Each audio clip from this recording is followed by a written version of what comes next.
사랑하는 성도 여러분, 한 주 동안 잘 지내셨습니까? 우리 사랑하는 성도 여러분들의 한 주의 삶들이 하나님의 나라의 삶들을 누리시는 그 삶을 살아내셨습니까? 하나님의 나라는 지금 우리 가운데 있습니다. 우리는 그 하나님 나라의 삶을 살아가고 있는 주님의 자녀, 주님의 백성입니다. 우리의 현실은 때로는 어려움도 많이 있고 아픔도 많이 있고 슬픔도 있을 그 순간이 있겠지만, 그러나 그 모든 순간 위에서 계시는 하나님을 보시며 오늘도 주님이 나의 삶을 붙들고 계심을 감사할 수 있는, 그렇게 하나님의 나라를 누리는 삶들을 살아내기를 원합니다. 우리는 지난주에 예수님과 니고데모의 대화를 듣고서 하나님께서 우리를 얼마나 사랑하시는지를 또한 보았습니다. 그리고 그 사랑함 가운데 내가 응답한다면은, 하나님을 믿는다면은, 예수 그리스도가 내 삶의 주님이심을, 구주인 것을 믿는다면 나는 지금 하나님의 나라의 삶을 살아가고 있는 주님의 자녀임을 배웠습니다. 오늘은 그 내용 바로 이어서 침례 요한과 그리고 침례 요한이 예수님에 대하여서 말씀하여 주는 내용이 우리 가운데 담겨져 있습니다. 오늘 그 말씀의 시작이 이와 같습니다. 요한복음 3장 22절 23절입니다. 그 후에 예수께서 제자들과 유대 땅으로 가서 거기 함께 유하시며 침례를 베푸시더라. 요한도 살렘 가까운 에논에서 침례를 베푸니 거기 물이 많음이라. 그러므로 사람들이 와서 침례를 받더라. 요한복음은 마태, 마가, 누가와는 조금은 다른 관점으로 우리 가운데 예수님의 생애를 기록하여 주고 있습니다. 그래서 마태, 마가, 누가는 동일한 관점으로 예수님의 삶들을, 예수님의 이 땅에서의 사역을 그리기에 공관복음이라고 우리 가운데 표현이 되어지고, 요한복음은 그것과는 조금은 다른 관점으로 예수님의 생애를 살펴보기에 흔히 그냥 예수님의 생애를 담아놓은 복음서라고 구별을 하여 주고 있습니다.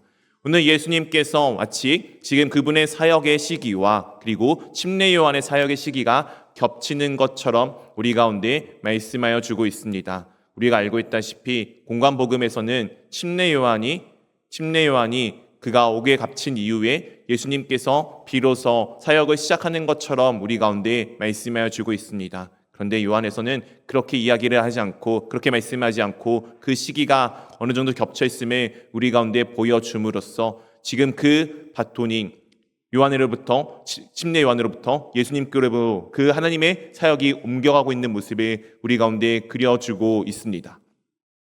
오늘 예수님께서 제자들과 함께 유대 땅에 가셔서 거기에 유하시면서 침례를 베푸시는 모습을 우리 가운데 말씀하여 주고 있습니다.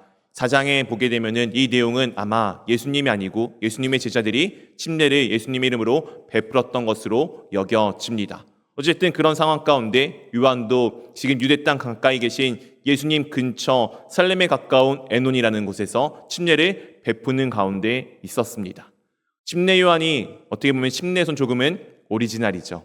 이 침례 요한이 그 침례를 같이 예수님과 가까운 곳에서 베푸는 가운데 있을 때 많은 사람들이 와서 침례를 받았습니다. 그때 갑자기 조금은 앞뒤와 맞지 않아 보이는 한 본문이, 한 내용이 등장합니다. 24절 말씀 같이 읽어보도록 하겠습니다. 요한이 아직 옥에 갇히지 아니하였더라. 지금 예수님이 이런 일을 하고 있고 침례 요한이 이런 일을 하고 있다라고 말씀하여 주는 가운데 갑자기 조금은 맞지 않는 듯한 문장이 하나 등장합니다. 요한이 아직 옥에 갇히지 아니하였더라. 어떻게 보면 이 문장이 마치 요한이 옥에 갇히기를 조금은 기다리고 있는 듯한 어떤 그런 느낌으로 우리 가운데 다가오고 있습니다. 아까 소도에 말씀드린 것처럼 예수님의 본격적인 사역은 침례 요한이 옥에 갇히면서 시작이 되게 되어져 있습니다. 침례 요한은 누구입니까? 예수님의 길을 예배하러 온 선지자입니다. 즉 그의 삶의, 그의 사역은 하나님께서 예수님이 오기 전에 하셨던 그 약속들의 마지막 선에 있는 사람입니다. 그리고 예수님께서는 그 약속들이 성취되어지는 또 하나의 국면으로 넘어가는 중요한 장면이라고 보시면 됩니다. 요한이 끝나면은 구약이 끝나고 예수님께서 그 사역을 시작하면은 신약이 시작되는 그 지금 이 시점이 바로 요한이 옥에 갇히는 내용으로 연결되어져 있습니다. 하나님의 사역의 한 국면이 끝나고 그 사역이 성취되어지고 이루어지는 것을 우리 가운데 준비하고 보여주기 위한 바로 그 중간 지점에 오늘 침례 요한의 이야기를 통해서 우리가 어떻게 기뻐해야 되며 무엇을 즐거워해야 되는지를 오늘 말씀하여 주고 있습니다. 우리 이것을 보기 전에 첫 번째 주제를 한번 같이 살펴보기를 원합니다. 첫 번째 주제입니다. 함께 읽겠습니다. 시기와 질투의 이유. 우리 사랑하는 성도 여러분, 여러분들은 혹시 시기와 질투를 해보신 적 있으십니까? 저는 그런 사람이 아니에요. 나는 그런 거 없습니다. 라고 하시는 분들이 계실지 모르겠지만 누구에게나 다 조금씩은 있는 것 같습니다. 제 어렸을 때 특징입니다. 제가 뭔가 하고 싶은 것들을 잘 표현하지 않는 조금 그런 성격을 가지고 있었습니다. 하더라도 한 번만 물어봐요. 이거 해도 됩니까? 이제 우리 아들만한 때 나이에 아니면은 조금 더 커서 초등학교 때, 중학교 때 정도까지의 일이었습니다. 부모님들에게 뭔가 하고 싶은 이야기를 잘 하지 않아요.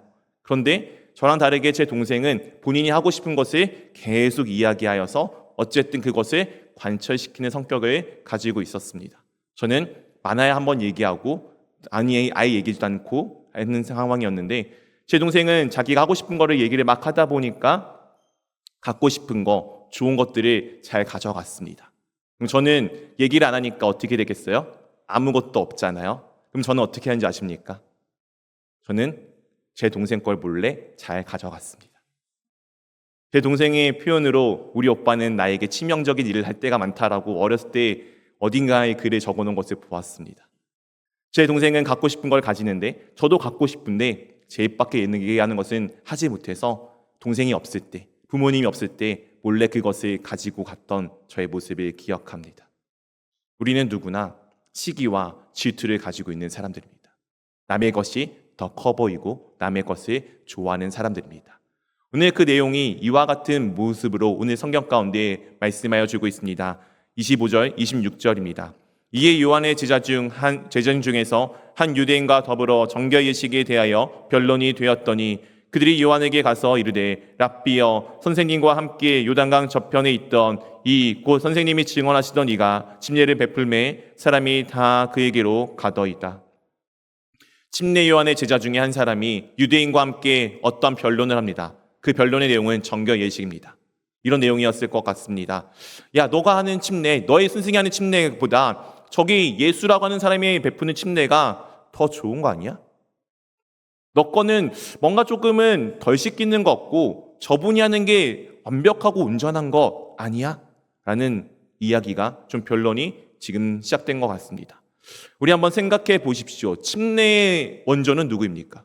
예수님입니까? 침례 요한입니까? 누가 먼저 침례를 베풀기 시작하였죠? 다 알고 계신 거죠? 침례 요한이 앞에 붙어있는 게 침례잖아요. 요한을 수많은 요한 중에 구별하기 위해 침례를 붙였잖아요. 침례 요한이 당연히 침례의 오리지널 원조입니다. 심지어 예수님은 어떻게 하셨죠?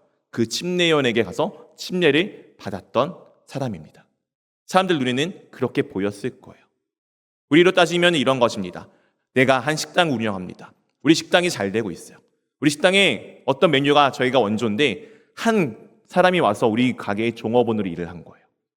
그 종업원이 우리 가게에서 일을 하다가 우리 가게에 만드는 메뉴의 그 핵심적인 것을 다 배우고 가게를 차렸는데 멀리 가지 않았어요. 바로 옆에 가게를 차리는 것입니다. 그런데 그 가게가 원조인 나보다 더 잘 되는 거예요. 그 가게가 원조인 우리 가게보다 더 확산되어지고 확장되어져 가는 것이 나타나고 있는 상황 가운데 사람들도 이렇게 이야기합니다. 야, 니네가 원조가 아니야. 저 집이 원조인 것 같아. 너희 집가 아니고 저 집이 원래 더 좋은 집 아니었어? 이렇게 이야기하는 상황 가운데 있다면 여러분들은 어떤 마음을 가지게 되겠습니까? 오늘 침례 요한의 제자들이 그런 마음이었습니다. 우리가 원조인데, 우리가 오리지널인데, 저 예수도 우리에게 와서 침례를 받았는데 왜 사람들이 다 저리로 가지? 왜 이런 말도 안 되는 상황이 발생하지? 아니, 저기 멀리 저 사람은 갈릴리 사람인데 저 북쪽에 있는 갈릴리 가서 침례를 베푸는 것도 아니고 왜 하필 이 유대 땅에 와서 우리 스승이 하고 있는 이 침례 요한이 지금 베풀고 있는 이 근처에 와서 침례를 베풀고 있지? 이게 말이 돼? 이게 말이 돼? 우리가 삶을 살아가다 보면은 이런 마음들을 겪어보시지 않았습니까? 내가 진짜인데? 내가 참인데? 내가 하는 게 더 맞는데? 왜 그렇게 되지 않지?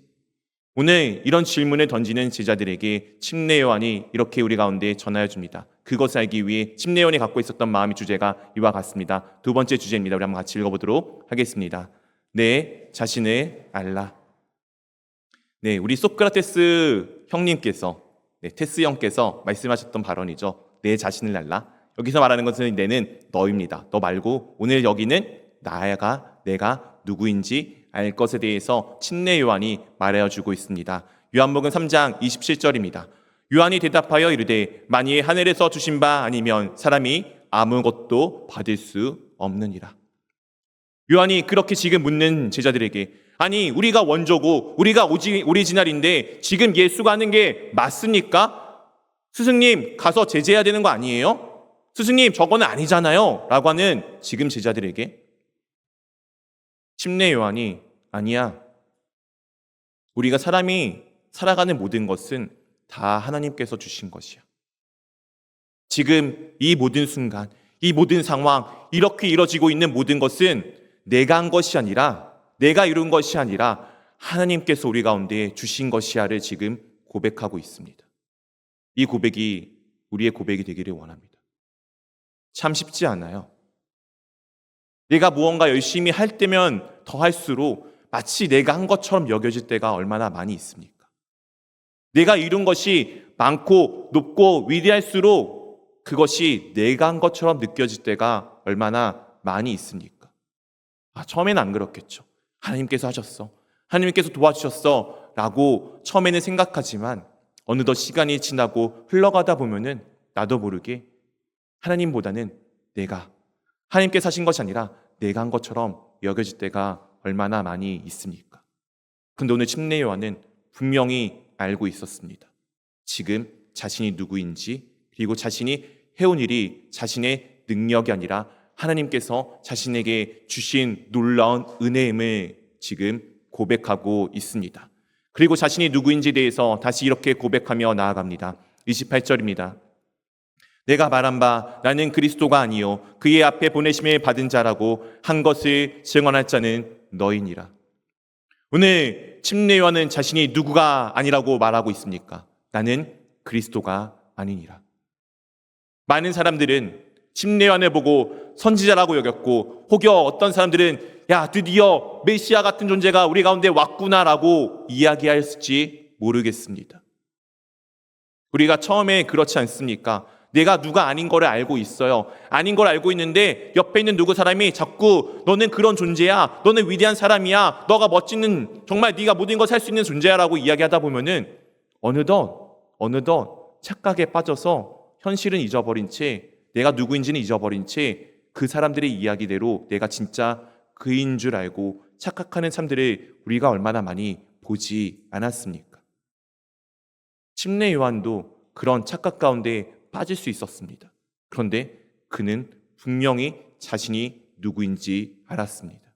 그는 자신이 그리스도가 아님을 알고 있었습니다. 단지 그는 광야에 외치는 하나의 소리에 불과하였죠.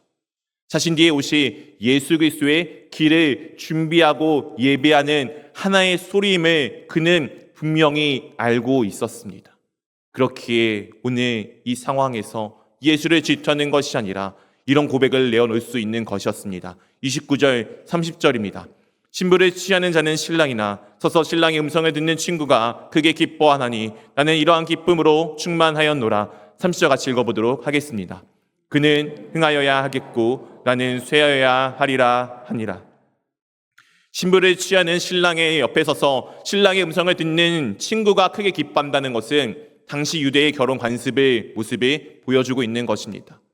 유대인들은 신랑을 대신하여서 정말 가장 친한 친구가 신부를 데려오기도 하며, 또한 신랑과 신부가 첫날 밤을 보내는 그 방을 아침에 나왔을 때 신랑의 친구가, 요즘 우리의 문화랑 안 맞지만 당시에 그 신부가 정결하다는 표를 들고서 온 동네를 뛰어다니면서 기뻐 외치던 것이 당시 신랑의 친구의 역할이었습니다. 오늘 결혼은 신랑이 하는 거잖아요. 기뻐해야 되는 건 신랑인데, 그 신랑만큼 기뻐하는 그 친구의 모습, 행복해하는 그 친구의 모습을 통해서 마치 자신이, 침례요한 자신이 그와 같은 존재임을 우리 가운데 고백하여 주고 있습니다. 신부를 취한 것은 신랑이지만 그 기쁨을 함께 누리며 오히려 더 기뻐하는 그 신랑의 친구와 같은 모습이 자신이다라고 고백합니다. 그리고 이렇게 고백을 하죠. 그는, 예수는, 그리스도는 흥해야 하겠고 나는 쇠하여야 하리라. 여기는 반드시란 단어가 생략되어져 있습니다. 반드시 주는 높아지고 나는 낮아져야겠다.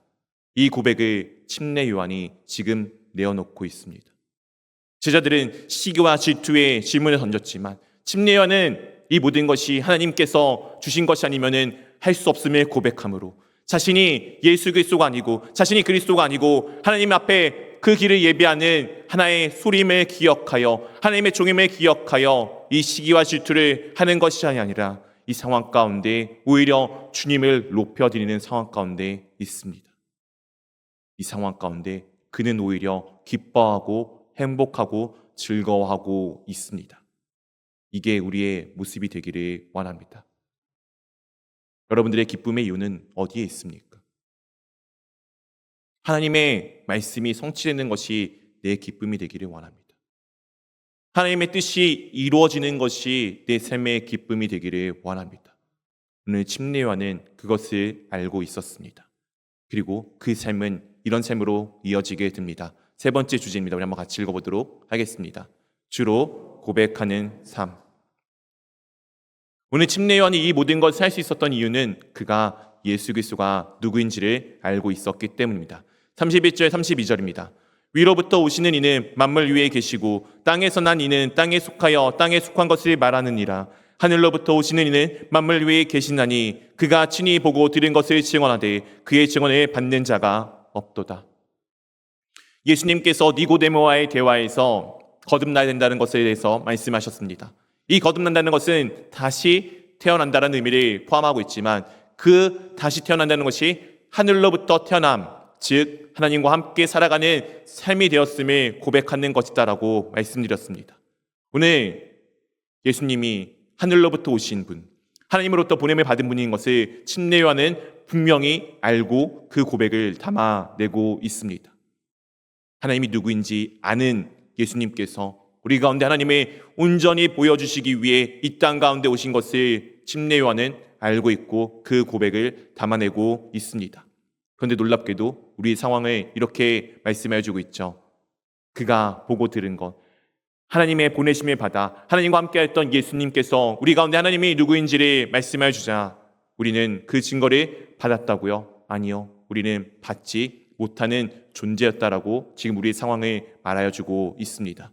그런데 놀라운 반전이 있습니다. 33절 말씀 한번 같이 읽어보도록 하겠습니다. 그의 증언을 받는 자는 하나님이 참되시다는 것을 인천느니라. 그의 증언, 예수 그리스도의 증언을 받는 자는 하나님께서 어떻다고요? 참되시다는 것을 무엇했다고요? 인쳤습니다. 누가 인쳤나요? 하나님? 아니요. 본문을 잘 살펴보십시오. 내가 인친 것입니다. 인친다는 것, 도장을 찍는다는 것은 확증한다는 이야기 아닙니까? 내가 예수님의 증언을 받는 자, 예수님이 하신 말씀이 참되다고 믿는 사람은 하나님께서 무엇이라고 고백한다고요? 하나님께서 진리, 진실, 그분이 참이라는 것을 고백하는 삶이라는 것을 확증한다라고 우리가 지금 우리 가운데 모습을 말씀하여 주고 있습니다. 여러분들은 이 고백을 담아내시는 분들입니까? 예수 그리스도가 주인이심을, 구주이심을, 그분이 그리스도이심을 고백하시는 하나님의 자녀이십니까? 그럼 여러분들은 이미 하나님이 진짜임을, 하나님이 지금도 살아서 역사하시는 하나님이심을, 지금도 우리와 함께 하시며 모든 것을 다스리시는 하나님이심을, 그분은 선하시고 인자가 많으시고 긍휼이 많으시고 나를 너무나도 사랑하셔서 자신의 가장 귀한 것을 내어주시기에 아까워하지 아니하시는 그 하나님이심을 여러분들은 이미 믿고 있는 셈입니다. 네, 우리는 때로 흔들리죠. 지금 이 순간에 믿는데 어떨 때 흔들릴 때가 있죠. 과거에는 믿었는데 지금은 흔들릴 때가 있죠. 그런데 오늘 무엇이라 말씀해 주셨습니까? 인쳤다, 확증하였다. 우리의 모습은 흔들릴지 모르겠지만 이미 우리가 그것을 확증하였기에, 이미 하나님이 참되신 것을 우리가 고백하였기에 우리 하나님께서는 그 고백을 붙들고 우리를 계속 그 고백 위에 운전하게 세워 가실 것입니다. 물론 이것에는 시간이 필요합니다. 이것에는 세월이 필요합니다. 제가 좋아하는 박영선 목사님께서 이 내용을 이렇게 표현하여 주셨더라고요. 우리 사랑하는 성도 여러분, 욕조 기억하시죠? 욕조에 혹시 물을 받아 보셨습니까? 욕조가 이렇게 담겨져 있고 그 위에 있는 수도꼭지에 물을 틀고서 두면은 그 욕조가 어떻게 되죠? 점점 밑에서부터 아래로 차오릅니다. 가득히 채워지는데 참 많은 시간이 필요하죠. 저도 욕조에 들어가 앉아있는 걸 좋아하기 때문에 욕조에 물을 채우다 보면 그 욕조가 다 찼는지 계속 왔다 갔다 하는 모습을 저도 기억합니다. 한번 생각해 보십시오. 욕조에 물을 채우기 위해서 이 수도꼭지 물은 어디서부터 틀어지게 되어져 있습니까? 욕조 위에서입니다. 성령 하나님께서는 그렇게 우리 위에서부터 부어집니다. 그리고 그 부어짐은 놀랍게도 얘가 예수님 안에 있다는 것을 고백하는 그 순간부터 틀어져서 계속해서 우리 가운데 부어집니다. 물론 그 욕조가 그 물이 가득히 채워지는 데는 시간이 걸려요. 그리고 그것은 아래서부터 차오릅니다. 위에서 부어지지만 아래서부터 차올라요. 우리도 동일합니다. 처음부터 완벽하고 온전하지 않습니다. 그런데 주님께서 내가 이 고백을 담아내는 그 순간부터 나에게 성령 하나님을 부어주시고 나는 지금도 계속해서 그 충만함으로 채워져 가고 있는 순간입니다. 나의 가장 약한 부분부터, 나의 가장 어두운 부분부터 하나씩 차례 그렇게 채워져 언젠가는 그렇게 내 모든 그 욕조가 물이 가득 차듯 내 모든 생애에 주님의 그 능력으로 가득히 채워질 순간이 있을 것입니다. 오늘 주님은 이런 분이십니다. 34절입니다. 하나님이 보내신 이는 하나님의 말씀을 하나니 이는 하나님이 성령을 한량없이 주심이라. 오늘 예수님께서 우리 가운데 하나님의 말씀을 전하십니다. 예수님께서 걸어가신 그 생애를 통해서 우리의 삶을 비춰주고 있습니다. 그분은 계속해서 우리 가운데 끊임없이 성령을 부어주세요. 마치 욕조 위에 수도꼭지를 틀면은 그 물이 끊임없이 나오듯 우리 가운데 계속해서 성령 하나님의 채워짐으로써 우리가 성령 하나님의 채워진 충만한 삶들을 살아낼 수밖에 없을 것입니다. 그리고 그분에 대해서 요한이 이렇게 고백하고 있습니다. 35절, 36절입니다. 아버지께서 아들을 사랑하사 만물을 다 그의 손에 주셨으니 아들을 믿는 자에게는 영생이 있고 아들에게 순종하지 않은 자는 영생을 보지 못하고 도리어 하나님의 진노가 그 위에 머물러 있느니라. 이 세상의 모든 것을 다 하나님께서는 그의 아들이신 예수 그리스도 손에 맡겨 주셨습니다. 아들을 믿는 자에게는 무엇이 있다고요? 영생이 있습니다. 이 영원한 생명은 예수님이 나와 함께 하심을 고백하는 삶입니다. 이 고백이 우리의 삶을 어떻게 바꾸는지 아십니까? 우리 삶은 어려움이 가득합니다. 우리 삶에 여전히 창수가 일고 바람이 불 때가 있습니다. 우리 어제 청년부 아이들이 저녁에 집회 때 나눴던 말씀이 그런 말씀이었어요. 그런데 우리는 집을 우리의 삶에 어디에 세워놓았습니까? 바위, 진리 되시는 예수 그리스도 위에 세워놓았습니다. 바람이 불어요. 창수가 불어요. 그런데 그 집은 무너지지 않습니다. 집을 잘 지어서가 아니에요. 진리이신 참이신 예수 그리스도 위에 그 집을 내 삶을 세워놓았기 때문입니다. 그렇게 우리는 바람이 불고 창수가 있는 그 순간에 이렇게 살 수 있습니다. 감사하다. 주님이 나와 함께 하시니까 이 어려움의 순간이 넘어가지네. 수많은 어려움이 있지만 주님이 나를 구원하시겠지. 야, 오늘은 주님께서 나를 어떻게 구원하실까? 이 기대가 우리 삶에 있게 됩니다. 이것이 하나님의 나라의 삶을 살아가는 하나님의 백성의 고백입니다. 감사할 수 없는데 감사하게 돼요. 이 세상의 모든 것 가운데 하나 볼품없는 그곳 가운데 이야 아름답다, 이야 멋있다, 주님께서 놀라운 일을 오늘도 하고 계시는구나 라고 고백하는 것이 하나님 나라의 삶을 살아가는 주님의 자녀들의 삶의 모습입니다. 세상을 바라봤을 때 기쁠 게 없는데 하나님이 나와 함께 하시니까 기쁠 것들이 생겨나는 것입니다. 감사할 것들이 생겨나는 것입니다. 이것을 주님께서 니고데모와의 대화에서 이렇게 우리 가운데 말씀하여 주셨습니다. 3장 8절 말씀 같이 읽어보도록 하겠습니다. 바람이 임의로 불매 내가 그 소리는 들어도 어디로 알지 못하나니 성령으로 난 사람도 다 그러하니라. 바람이 부는 것을 우리가 소리는 듣지만 그것이 어떻게 부는지는 우리 아무도 모릅니다. 그런데 분명히 알죠. 바람이 분다는 것을. 성령으로 난 사람, 하나님 나라의 삶을 살아가는 사람들도 그렇습니다.